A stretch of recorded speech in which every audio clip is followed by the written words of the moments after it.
Bismillahirrahmanirrahim. Assalamualaikum warahmatullahi wabarakatuh. Anak-anak sekalian, hari ini kita akan belajar kembali PPKN pada bab 2 dan hari ini adalah pertemuan yang ketiga. Mudah-mudahan hari ini kita diberikan kesehatan seluruhnya oleh Allah Subhanahu wa taala. Pada minggu yang lalu saya sudah menjelaskan secara tertulis terkait dengan lembaga-lembaga negara, terkait dengan pembagian kekuasaan.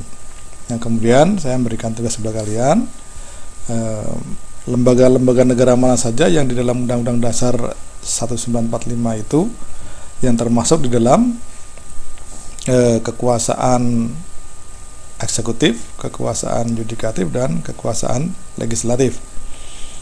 Kemarin sudah di dalam tugas itu mungkin barangkali kalian sudah menemukan apa itu lembaga eksekutif, apakah itu lembaga yudikatif, dan apa itu lembaga legislatif. Lembaga legislatif itu adalah lembaga negara yang di dalam Undang-Undang Dasar 1945 itu diberi kekuasaan untuk membuat, untuk menyusun, untuk merancang peraturan perundang-undangan. Jadi kekuasaan untuk membuat undang-undang itu adanya di lembaga legislatif, ya. Maka yang mengusulkan, baik mengusulkan undang-undang itu dari eksekutif, dari presiden, menteri, dan sebagainya, maupun yang mengusulkan adalah inisiatif dari DPR, MPR, atau DPD. Nah, itu adalah kekuasaan untuk membuat, ya, jadi membuat peraturan perundang-undangan. Kalau di dalam gambar ini, kekuasaan itu diberikan kepada DPR, MPR, dan DPD. Termasuk nanti kalau di daerah itu ada DPRD, ya, baik DPRD kota, kabupaten, maupun DPRD untuk provinsi. Nah, itulah kekuasaan legislatif. Kemudian yang kedua ada kekuasaan eksekutif, yaitu kekuasaan untuk melaksanakan undang-undang. Jadi peraturan-peraturan perundang-undangan yang sudah dibuat oleh legislatif itu dilaksanakan oleh eksekutif. Siapa eksekutif?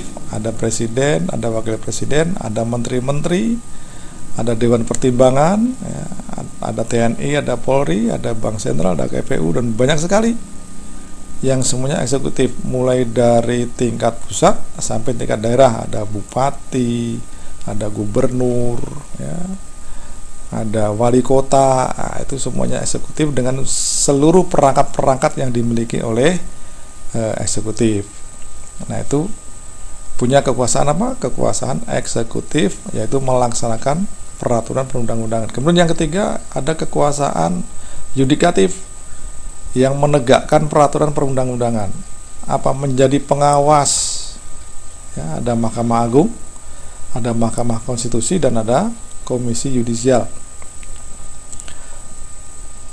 Mahkamah Agung ini menilai, ya, jadi kalau ada masyarakat yang tidak sependapat dengan peraturan perundang-undangan yang dibuat oleh legislatif tadi, ada masyarakat, sebagian masyarakat yang tidak setuju, yang menilai bahwa peraturan perundang-undangan yang dibuat oleh legislatif tidak sesuai dengan Undang-Undang Dasar, atau ada peraturan perundang-undangan atau peraturan di daerah yang tidak sesuai dengan undang-undang yang lebih tinggi, maka masyarakat boleh boleh namanya judicial review, boleh minta peradilan, boleh mengajukan gugatan kepada siapa? Kepada MA atau kepada MK.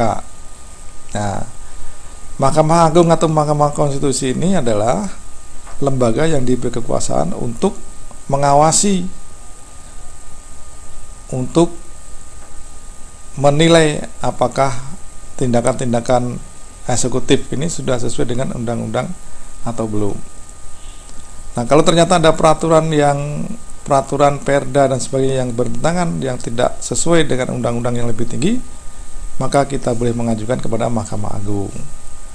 Kalau ada undang-undang yang tidak sesuai dengan Undang-Undang Dasar, maka kita menggugatnya di Mahkamah Konstitusi. Nah, apa tugas Komisi Yudisial? Komisi Yudisial itu tugasnya adalah mengawasi hakim. Di MA ada hakim, ada hakim agung ya. Di MK juga ada hakim konstitusi. Di peradilan umum ya, di pengadilan Tangerang, pengadilan mana lagi di kabupaten, kota, ada peradilan agama ya, di Kementerian Agama, ada peradilan militer di lingkungan TNI ya, maka ada polisi militer. Kemudian ada peradilan tun tata usaha negara ya. Ini di provinsi tingkatnya. Nah, di peradilan umum itu nanti ada pengadilan tinggi dan sebagainya. Nah, hakim-hakim yang bekerja di situ diawasi oleh siapa? Oleh Komisi Yudisial. Jadi Komisi Yudisial ini mengawasi tingkah laku hakim. Apakah ini sesuai dengan undang-undang atau tidak? Nah, ini ada 3 kekuasaan ya. 3 kekuasaan tadi, ada legislatif, itu diberikan kepada DPR, MPR, dan DPD, termasuk DPRD. Kemudian eksekutif diberikan kepada presiden, menteri, dan ke bawahnya, sampai nanti kepada bupati, wali kota, dan gubernur. Kemudian kekuasaan yudikatif itu diberikan kepada Mahkamah Agung, Mahkamah Konstitusi, dan Komisi Yudisial. Nah, kenapa kok harus ada pembagian kekuasaan? Nah, bukan pemisahan ya, tetapi pembagian kekuasaan. Kalau pemisahan kekuasaan nanti beda-beda, tidak bisa koordinasi. Tapi ini pembagian kekuasaan. Supaya apa? Supaya demokrasi yang sudah diatur di dalam Undang-Undang Dasar juga dapat dilaksanakan. Jangan sampai ada kekuasaan yang absolut, jangan sampai ada kekuasaan yang lembaga lain tidak bisa mengawasi. Nanti akan menjadi negara-negara otoriter. Kalau jangan sampai absolut ya, kekuasaan yang sangat-sangat berkuasa itu kan menjadi tidak baik. Kenapa tidak baik? Ya akan terjadi korupsi yang sangat-sangat tidak bisa diadili dan sebagainya. Maka dibagilah kekuasaan negara itu menjadi 3 kekuasaan itu ya. Nah, demokrasi sendiri itu kan dari 2 kata ya. Apa? Demos dan kratos ya, kekuasaan rakyat. Maka demokrasi itu bisa diartikan menjadi dari rakyat, oleh rakyat, untuk rakyat. Maka negara kita ini menganut demokrasi Pancasila, menganut demokrasi yang rakyat boleh ikut serta. Contohnya apa? Contohnya kemarin dalam pemilu, rakyat boleh milih langsung ya.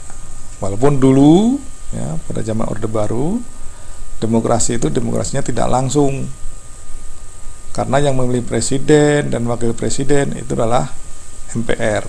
Kalau sekarang yang memilih presiden dan wakil presiden rakyat, yang memilih gubernur rakyat, yang memilih wali kota dan bupati rakyat. Bahkan di desa itu ya, di desa-desa itu pemilihan kepala desa juga langsung oleh rakyat.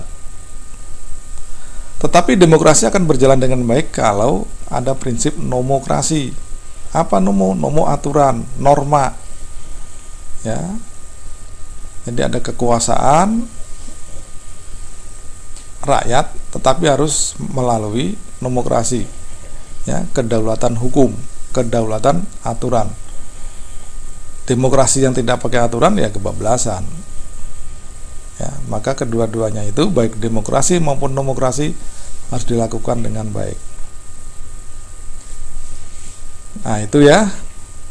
Nah untuk hari ini itu saja. Mudah-mudahan ini menjadi jelas ya, lembaga-lembaga negara ini cantum dalam Undang-Undang Dasar ya. Sedikit-sedikit kita sudah belajar bagaimana hukum tata negara, bagaimana negara ini ditata.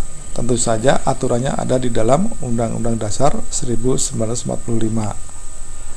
Walaupun Undang-Undang Dasar negara kita sendiri itu kan sudah beberapa kali ya diganti, mulai dari Undang-Undang Dasar 45, kemudian diberlakukan Undang-Undang Dasar RIS, ya, Republik Indonesia Serikat, kemudian Undang-Undang Dasar sementara tahun 50, ya, kembali lagi ke Undang-Undang Dasar 145 setelah 59 tahun 59, ya, kemudian Undang-Undang Dasar yang 45 sendiri sudah di amandemen, dilakukan perubahan-perubahan sebanyak berapa kali? Sebanyak 4 kali, mulai tahun 99, 2000, 2001, ya, 2002.